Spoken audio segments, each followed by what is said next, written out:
Yay, Friday. I mean, it is. It's Yeah, fine. I can't argue with that. You know, We it's also Friday. got our first batch of what I would call spring storms last night. Technically, it's not spring, I think, for another week. Isn't it the But it was 21st? rain and stuff. Oh, we were under the old fashioned tornado watch, although no tornadoes, a lot of lightning and a lot of rain. Oh boy, So that's much, exciting. so much so the power blipped just enough that turned everything off, which is fine. Well, two funny things. One, the bad side of it is so this device restarted, and Paul will note that there were some audio issues this morning because, God forbid, Windows shuts off in an inopportune fashion. It just says audio stack, just get out of the way. And so I don't know what's working and what's not working. So I think this is Brad's attempt to apologize for you not hearing the theme intro music or whatever. Well, now I'm wondering if I'm on the right mic, actually. You sound fine. To you, but to them, I don't know. The other That's a fun good thing point. is, so the the poor dog. So the dog's home crate / thing is in my office upstairs. And in my office upstairs, I have an Elgato key light. So when I'm doing video calls or whatever, it's like evenly lit. Yep. The geniuses of this product are that when the power blips, that thing turns on at max brightness. So at probably 1 a.m., this light turned on max brightness, shining right at my dog all night. I don't think he got a good night's sleep. Oh boy, God, it's like you're in a Chinese prison. I went in there to get him. What's up this going morning. on in here? I'm like poking him. I'm like, hey, and he just gave me that disgruntled teenager look, I'm not getting out of bed today. Anyway, I don't know, animals are different, my cats could sit there. There's like a cacophony of sound occurring, and they're just like, I don't, maybe it wasn't as bad for the dog as it would have been for us. He says, hopefully, without ever knowing. Well, the thing is so we think our dog's deaf or going deaf or whatever. So clearly, the lightning and thunder, we seriously doubt bothered him at all. But the giant spotlight right on his face. Maybe, yeah. Yeah, I think that did it. No, lightning and thunder is tough on dogs. Not my dog. Can't hear My it. dog was a stone cold killer, but man, when if even the slightest hint of thunder, that thing would be cowering under a desk. Our previous dog was like that, but Royce just doesn't That's care. interesting. But Maybe it is we deaf. if he legitimately is deaf, which we think they're Well, that might help or contribute or whatever. yeah. We started to figure this out when he just didn't react to noise at all. Obviously, that's a key thing about it. But one of the things that we really kind of picked up on recently is so when he takes a poop outside or whatever, we give him a treat. That's the encouragement mechanism. And so we make him sit and stay before he gets a treat. Yeah. And so what we thought it was is the word go was what would trigger him to go get the food. But what we realized is that we point also when we say go. And so you can just point and he'll go. But if you say just the word go, he doesn't move. Wow. So, yeah. Yeah, it's hard with a dog to test. Yes, it's not You know, he's but writing journals over there, saying, I think my hearing is going, Yeah. whatever. He's a good boy. He seems happy and healthy otherwise, at least as far as we know. Whatever. I'm vaguely interested in, not vaguely, I really like this Proton Mail app because I'm still on the hunt for. I know, I'm thinking about it. But I got to figure out a way to get a Microsoft 365 account in there, which I don't think you can do.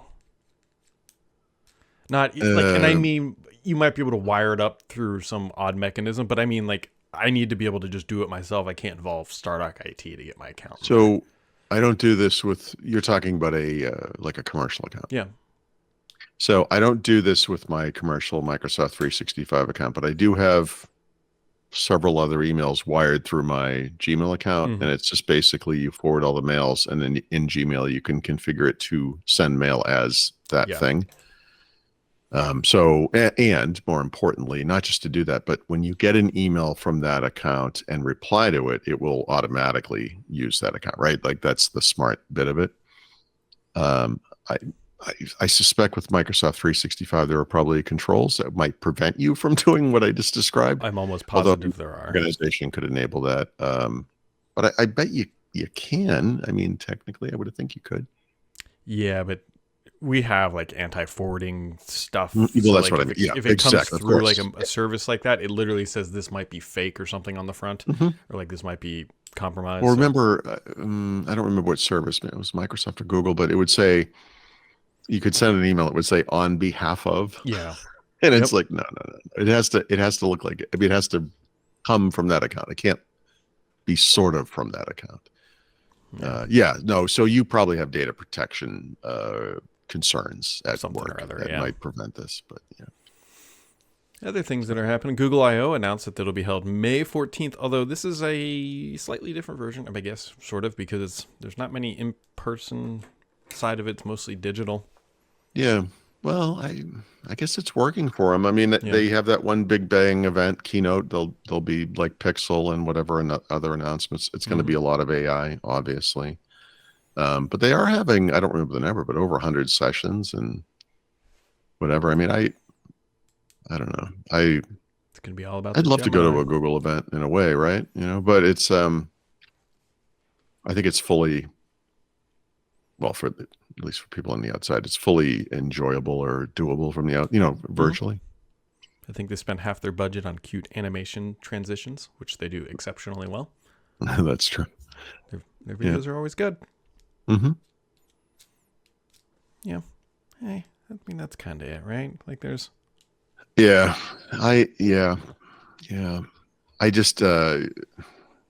I don't know how to say this. I was going to say, like, I almost feel like we have to start monitoring CoPilot now for updates because I'm trying to figure out some way to do this in a way that makes sense. Like I always compare it to Microsoft 365. There was a several year period there where every month they would add like hundreds of new features across Microsoft 365. And it got really hard to you just wrap your mind around it. Like, one version of Word would get this one feature, but the others wouldn't. And it might be months, years in some cases. I think audio transcription didn't come to Word on the desktop until 18 months or 2 years after it came to the web.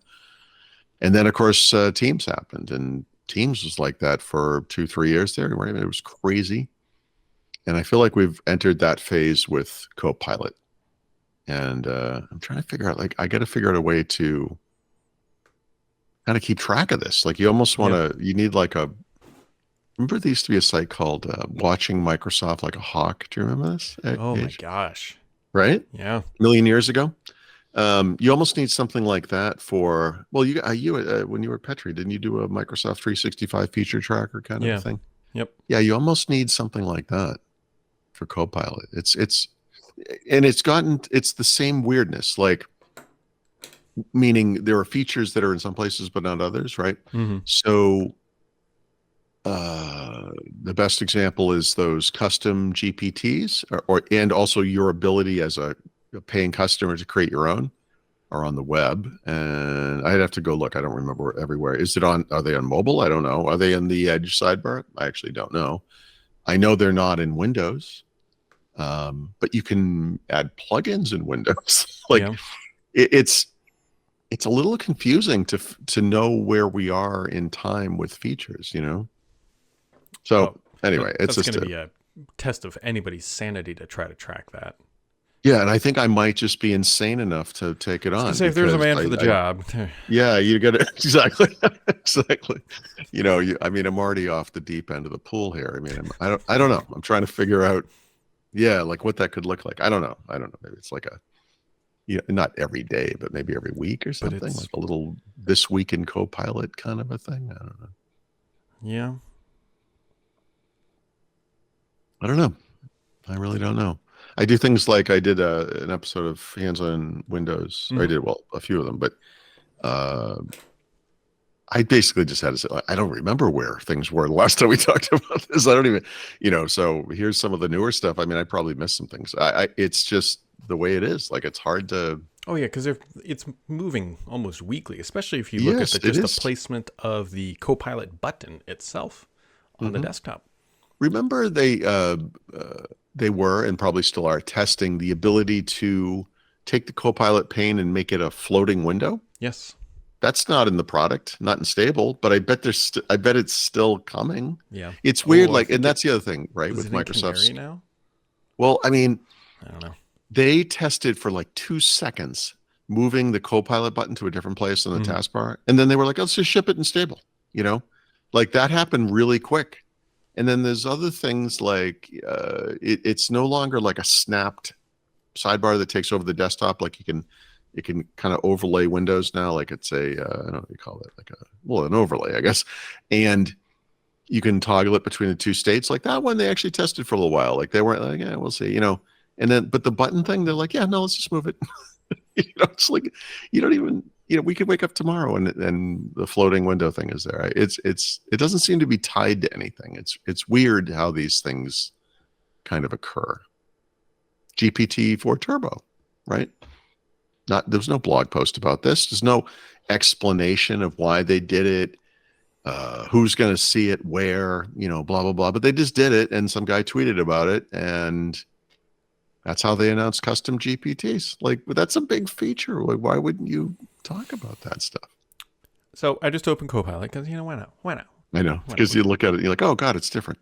It is. The UI has got a lot going on. And Paul Threat, I am not joking right now. I'll see if I can even get this on the screen. So I opened it up.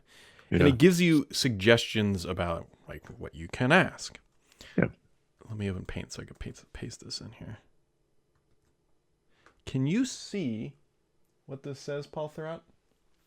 Yep, you're gonna have to go full screen though. Let me zoom. Oh, you took a little screenshot. Yeah. Yeah, you get a big skull out of the way. Sorry. Compare a day in your life as AI to what? Yep. Oh boy, now it's just So for people who can't see, let me just read it here. For people who on the audio who can't see, it says compare a day in your life as AI to a type of pasta. What in the? I don't know. I'm gonna have to go with that screw type. But other than that, I would say this is contributing to the degradation of our language and our ability to communicate. That's nonsensical. What? Let's just pretend that makes sense. We're just gonna.